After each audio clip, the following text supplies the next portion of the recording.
Please give Mr. Hadix a round of applause, and I hope you enjoy the lecture. Thank you very much, Caroline. I appreciate that. And welcome, everybody. My name's Roger Hadix, and I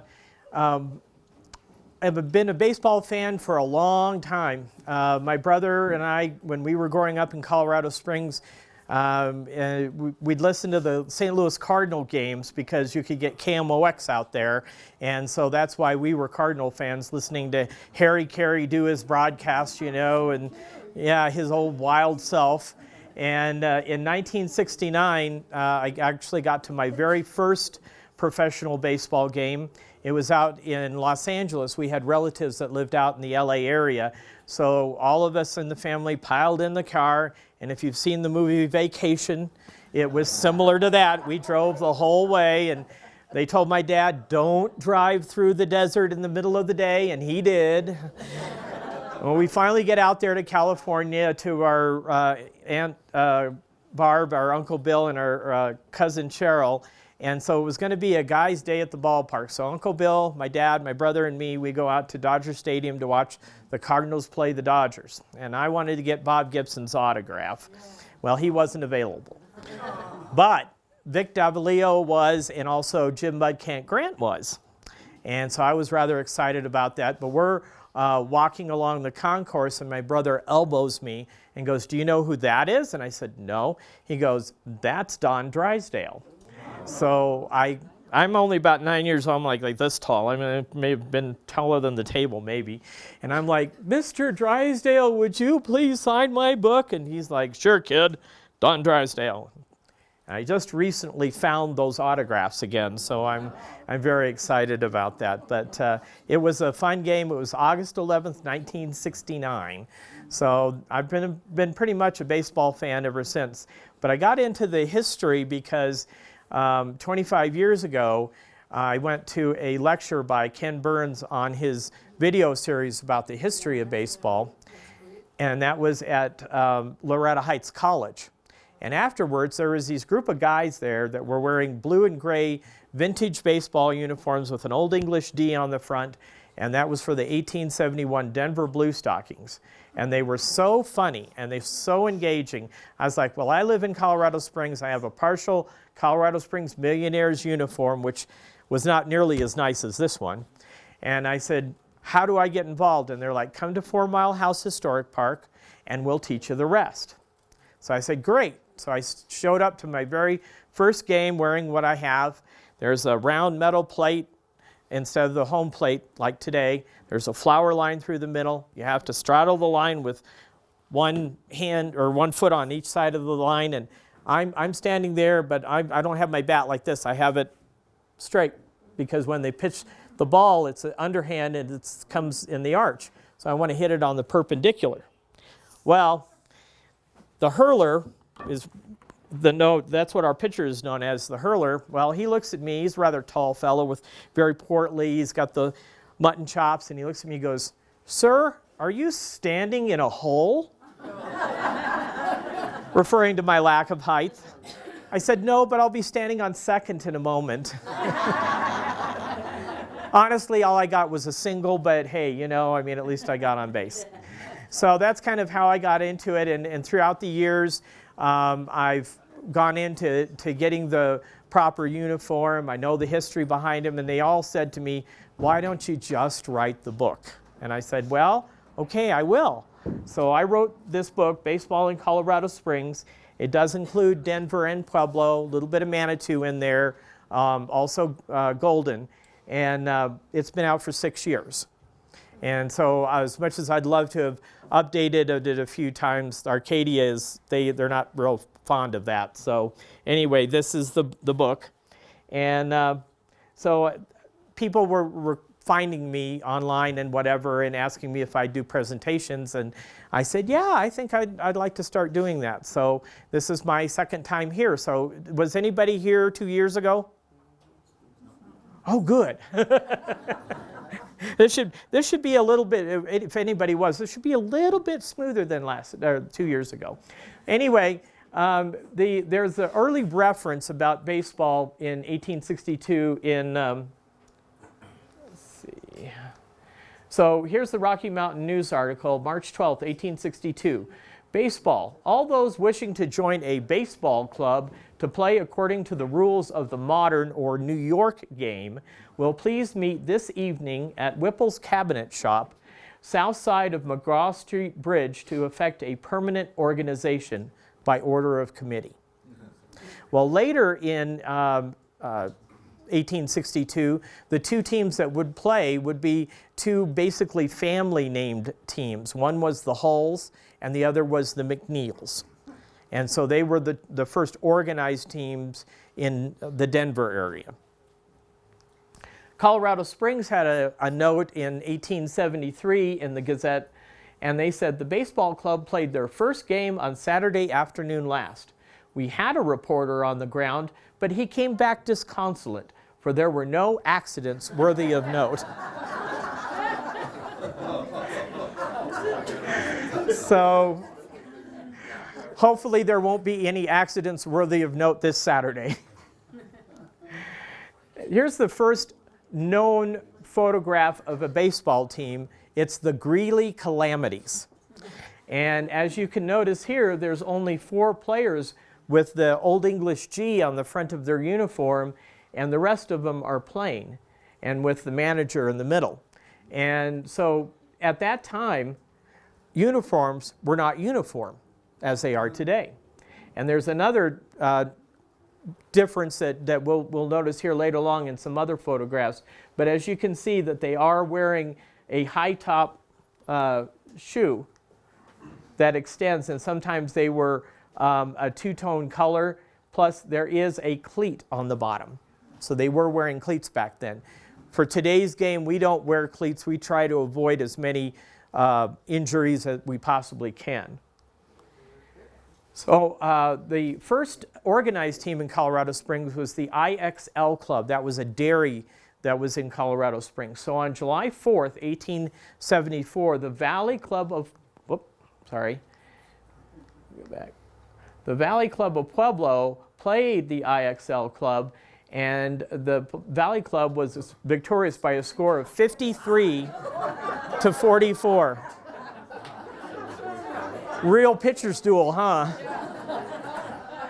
Well, and all they talked about was that they didn't have any photos, but that the Colorado Springs team had a blue cap and pants and a white shirt. We're not sure if it actually said IXL on there or not. And then the Valley Club of Pueblo had a all-white flannel suit and the letter V on the left breast. And since they didn't have any photos, I had to do my own drawing for that. And I thought it made them look more vintage if I added the handlebar mustache, which this gentleman is wearing on his cap. So he's got the fine handlebar. So a week later, the Colorado Springs team would travel to Pueblo. And again, unfortunately, Colorado Springs was defeated, but the score was closer, 39 to 34. Was that a 9-inning game? Yes. So here in 1882, we have the first photo for a Colorado Springs team, and this was the Denver and Rio Grande Reds. They were also known as the Colorado Springs Reds, but they were the Denver and Rio Grande Reds because they were sponsored by the Denver and Rio Grande Railroad and General Palmer. So they played in a loosely organized Rocky Mountain State League, and they played against teams like the Denver Brown Stockings, the Leadville Blues, the Longmont Utes, and the Pueblo Soapweeds.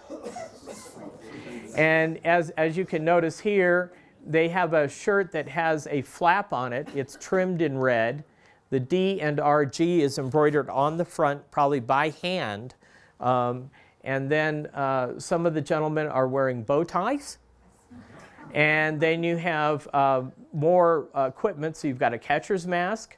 This gentleman has a darkish looking hand, so he probably had some sort of leather covering for his hand because by now the ball is getting wound tighter.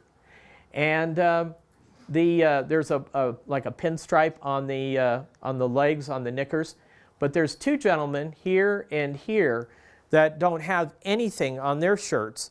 Well, last year when I gave a presentation in Cooperstown at the Baseball Hall of Fame, the person that was doing the presentation right before me, his name was Craig Brown, and he has a website called Threads of Our Game.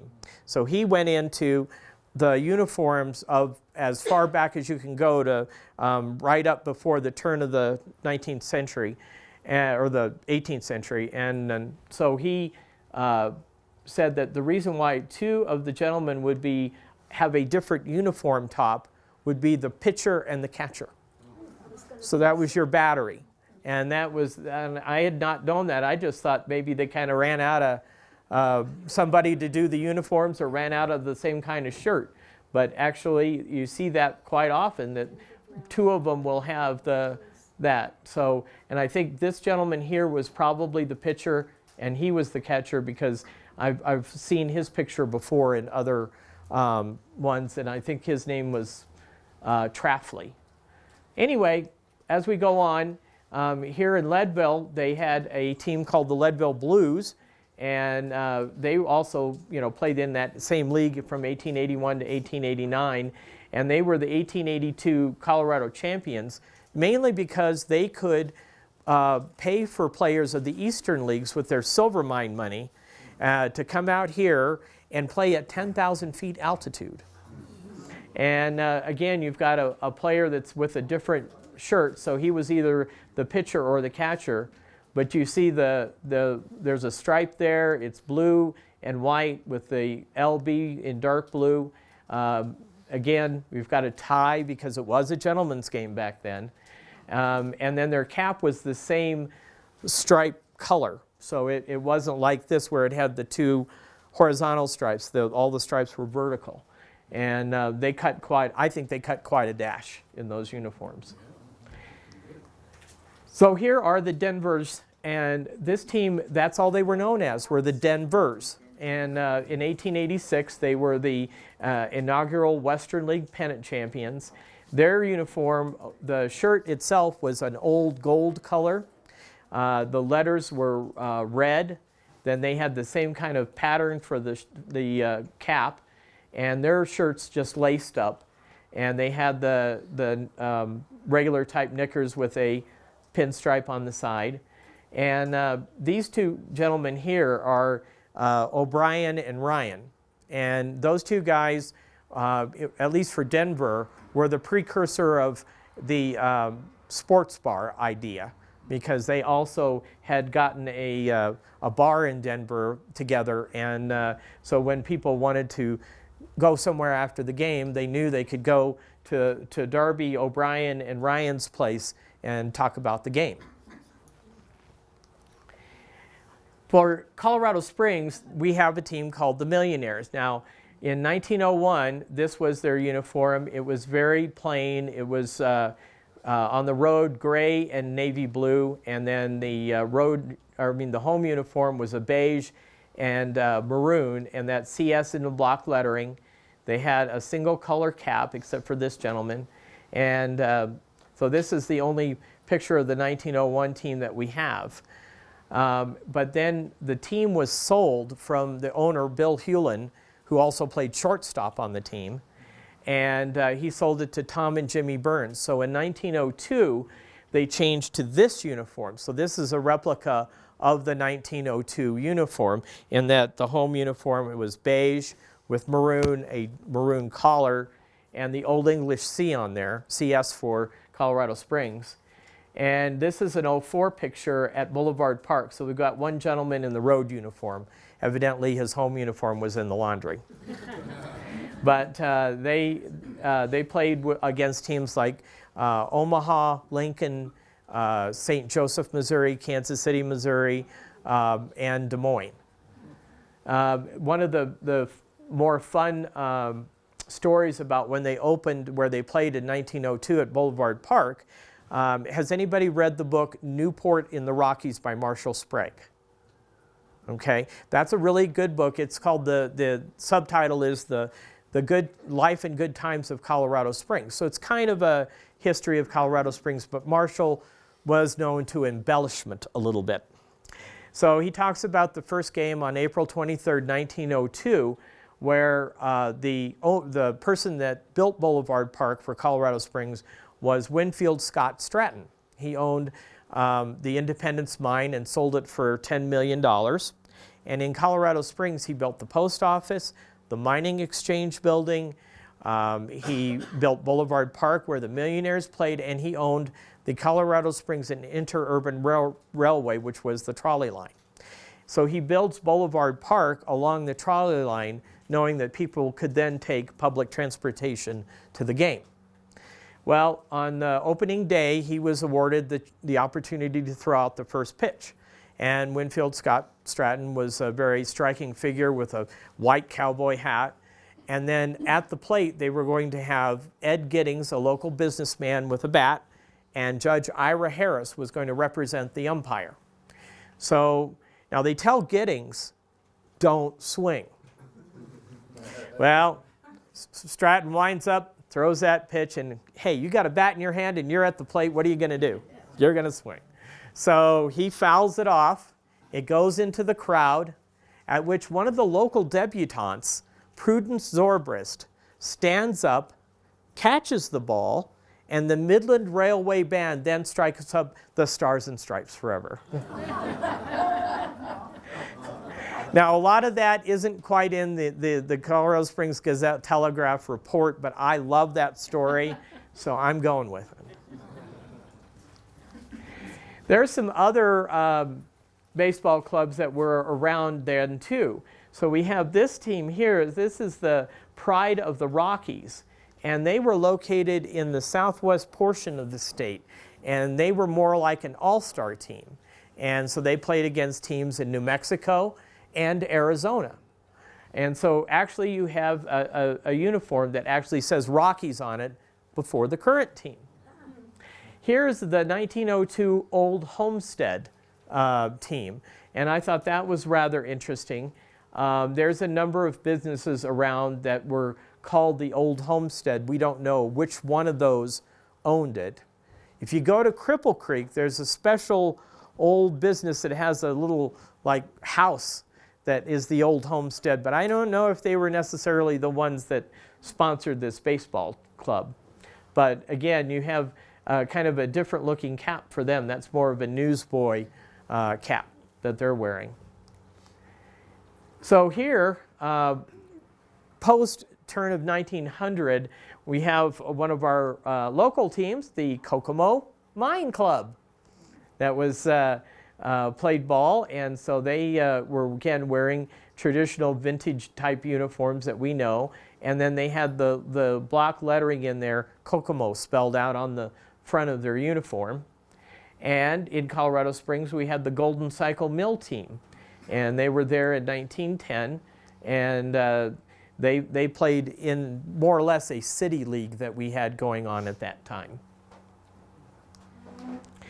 Now, they had places that they finally just started enclosing the field, and those owners, figured out, hey, we could have people buy a ticket for this game.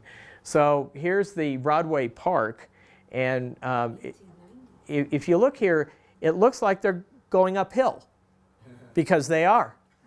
There's an incline all the way around in foul territory behind home plate and going up the first and third baselines. So if you can imagine that when the ball gets fouled up and the catcher has to go get it, he's not only looking to try to get the ball, but he's having to deal with going uphill. I mentioned Boulevard Park, and this was the picture in the paper of the opening day. You can see the trolley lines running here. And it basically faced northwest. So you see Pikes Peak, not the main part of the peak, but kind of the north part of the peak in the background on some of the other pictures. But they do talk about Winfield Scott Stratton and his fine delivery. So other parks were known as Merchants Park, and it wasn't that was just one conglomerate that built baseball fields and they all named them Merchants Park. It was probably your actual group of merchants that got together, put up the money for the game or for the building of the places where they'd play the games. Here in Colorado Springs, this was around 1925 on North Nevada Avenue. And then here is in Denver, Merchants Park, and this is the Montgomery Ward's building. So you've got your main road here, and then that's where they would play. Merchants Park was a much better place than Broadway Park was. So we also have lots of college teams. In 1898, this team called the Colorado College Tigers, they had an interesting uniform in that the knickers were quilted, maybe to add a little extra padding when you're sliding. And then I love the socks too, alternate gold and black stripes. Might be kind of reminiscent of a early Denver football team that had stripes on their socks, but that was the other direction. Here in Golden, the School of Mines, they had quite a long and interesting history with baseball. They still play. But the gentleman in the center is Bert Jones. Now, Bert was from Golden, and he played for the St. Louis Cardinals in 1900. Then he came back to Colorado, and in 1902 and 1903 pitched for the Colorado Springs Millionaires. He then helped set up a city league in town, and then he decided that he and his wife would go back to Golden. So when they go back to Golden, he gets the position as manager for the baseball team. And if you go to the library up there at the School of Mines, why they have several other photos from different years that show him as the manager. And then later on, Bert would become mayor of Golden, and later on, sheriff in Jefferson County. So here's the University of Denver team. I believe this was the law school team, and they have a dark shirt, probably red, and then the DU was probably gold. And then we have Air Force that still plays today.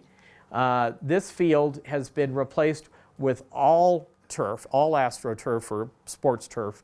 That back then it was a grass outfield and an AstroTurf infield, but now it's all turf. Even what looked like dirt is turf, but just brown color. Our vintage group got to play on there for a shortened 6-inning game, and you want to talk about true hops. When that ball bounced, I mean, it was almost just like straight up. We also have the University of Colorado, Colorado Springs now that is Division II. They play baseball. And there's the CSU Pueblo team that plays there, and of course Greeley. So, you know, there's lots of collegiate ball still being played in our state. Well, you can't tell the players without a program, right? So I like some of these Denver Bears programs. They're very colorful. You know, they had a really cute mascot for their team. They originally started in the early 1900s as the Grizzlies or Cubs. Eventually they would get to be known as the Bears. These programs were provided for me for use for the program by Paul Parker, who was the Rockies historian for 25 years. He's recently retired, but they have all these wonderful items in the archives down there. And, you know, unfortunately, they don't get to see the light of day too much. But I just think that they're pretty neat programs. Colorado Springs had programs too. Here in 1903, you can see where they're playing a Milwaukee team. Whether it was the Milwaukee Cream Cities or the Milwaukee Brewers, we're not sure. But here you have Colorado Springs baseball in 2 words, club, and then the races. And that always puzzled me until I got doing some investigation about that neighborhood. So they took place in Roswell Park. That was horse racing down there. So they had this part from the races down is all an advertisement. So you put your advertisements wherever you can find room, even on the front of the program. And then in 1951, this was the second year of the original Colorado Springs Sky Sox, and I was lucky enough to actually purchase this program at an antique dealer. and it hadn't been written in or anything, and it was rather nice to have it. This particular program, the actual program, this is only a copy of it, but the actual program is at the Denver Public Library. And so it does have the cover, which is a light blue cardstock, and it had been written in that somebody was keeping score for the game. And so when I went back, I had seen it one year, and they made a copy of it for me on their copy machine and all. And then I went back to get it photographed for the book, and they couldn't find it. And they looked at me and they said, "Did you take it?" I said, "No, one, I'm not dishonest. Secondly, why would I then ask you if you had it? Because then I wouldn't need it, but I wouldn't dare ever do anything." But there's a little stamp up here that's, P for the Denver Public Library. So, that's the Western History collection that they have. But it's kind of fun to look back there, and it's got pictures of some of the players and their statistics and all. And so that's pretty much from 1902 is or 01 if they were still on the team, but 1901 and 1902 stats for their performance in 1903. Of course, there's balls, and here again, this was provided by Paul from the archives. This is the 1932 Denver Bears that had been signed by the players. And the stitching in the baseball is different in that it was both red and blue instead of just all red. This ball is my brother Steve's baseball. In 1957, the Winter League minor league meetings were held in Colorado Springs. And the meetings were held at the Broadmoor Hotel. But they had a big banquet that they had at our city auditorium. Well, my dad was with the Chamber of Commerce at the time, and so they were kind of hosting that banquet. And my dad got to go down. He took my brother. Now, this is 2 years before I was even thought of. And he takes a ball with him, and so they are able to get Walter Alston's autograph on there, Lefty Gomez, and here's Ford Frick. Well, Ford Frick worked for the Colorado Springs Gazette and was also the commissioner of Major League Baseball at the time, and probably the reason why they had the minor league meetings in Colorado Springs.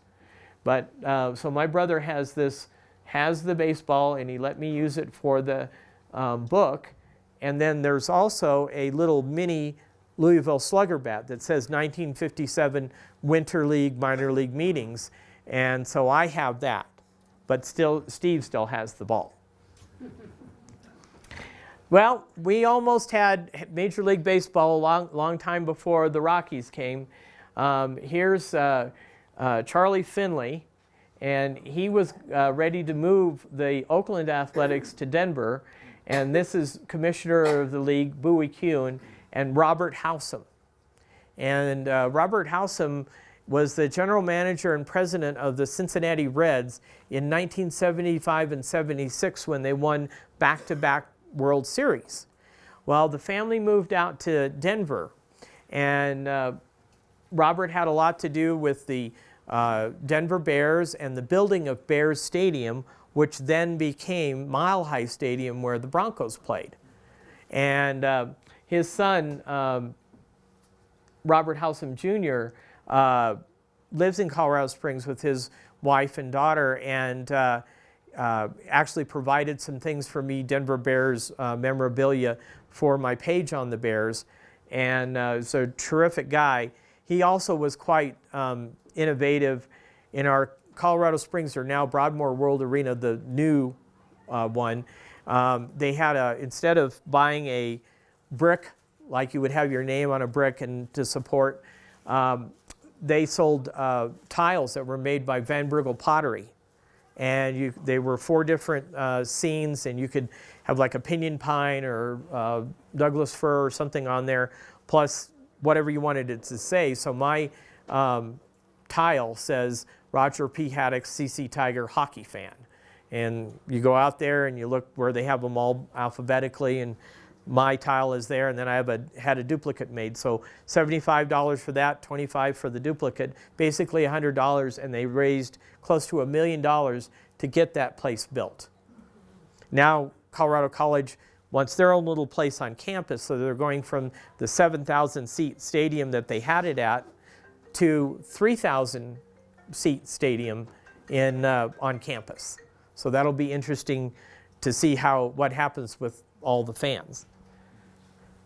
Well, back to here, Charlie was ready to move the team. He had the trucks all packed. Then the next day, Oakland worked a deal out with him, and they stayed in Oakland. But they originally started in Philadelphia. They were the Philadelphia Athletics with Connie Mack. They moved to Kansas City. They were the Kansas City Athletics, played at Municipal Stadium there, which I guess they had a unique way to give the balls to the umpire in that, and this is part of, I believe Bill Veck designed this, but there was a little rabbit that would pop up with a ball. Kind of looked like Bugs Bunny. I guess you couldn't really do that because of the Disney copyright, but anyway, instead of him having a bag of balls, if he needed a ball, this little rabbit would pop up and give him a new ball. Okay, so sometimes it's really fun to look back and see what some of the current stars look like. And so here's Rich Goose Gossage. And after he graduated high school in Colorado Springs, he started with the Fox Cities baseball team, which is located in Appleton, Wisconsin. And that was, he only spent 1 year in Class A ball.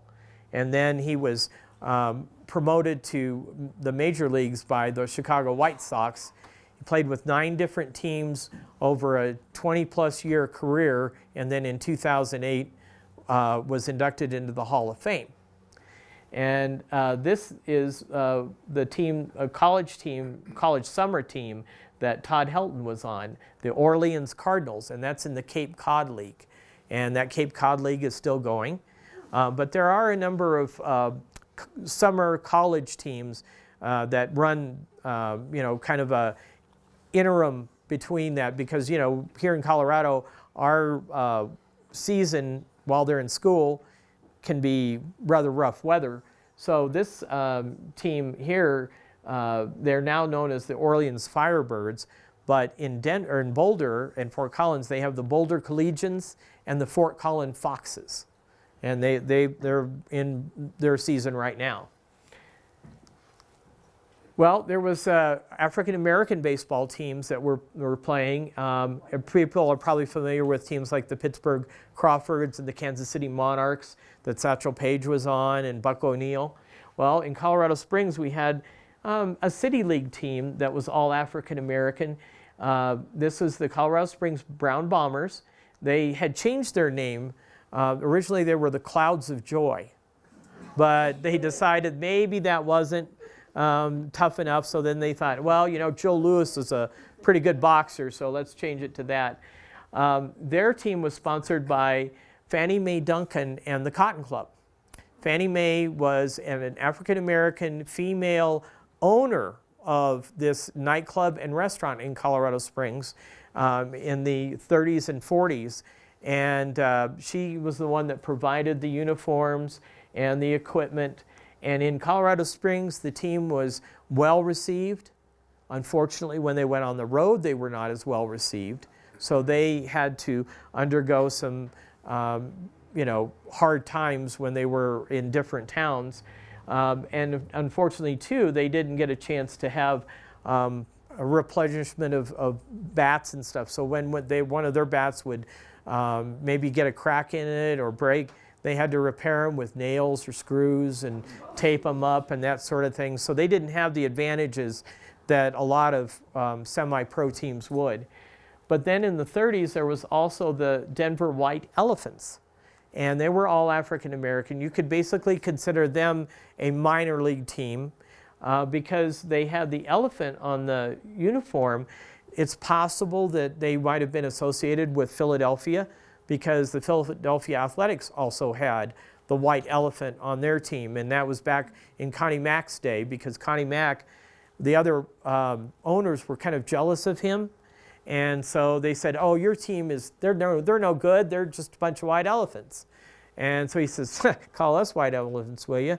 We'll put that on our uniform. And it's existed to this day. You still see the elephant on the uniform. So they played there in Denver, and their uniform was white with green.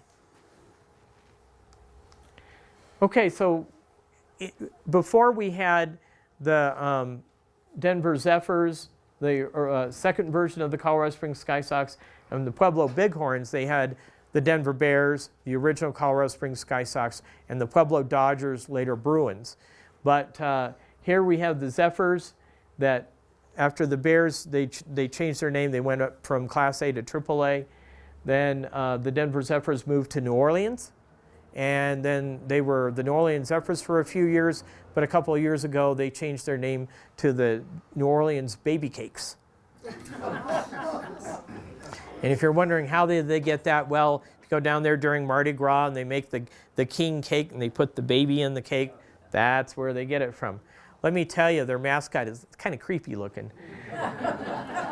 So this second version of the Sky Sox were in Colorado Springs for 31 years.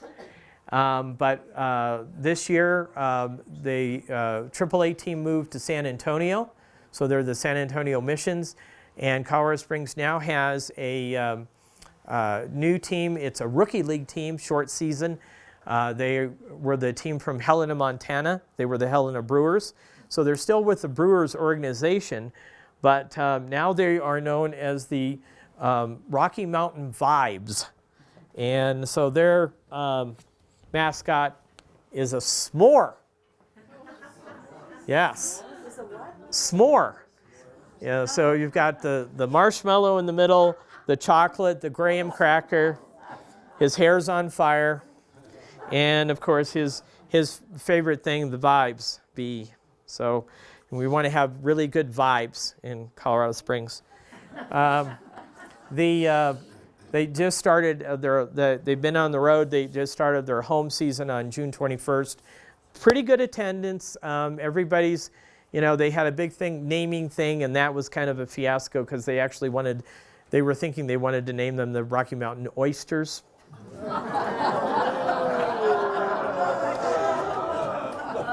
The mayor got involved in that. I had suggested the Colorado Gold Strike.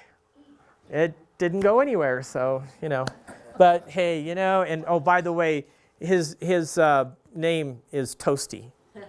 So anyway, and then just a note on the Pueblo Bighorns. They were an independent minor league team, and they didn't even play an entire season, let alone an entire game.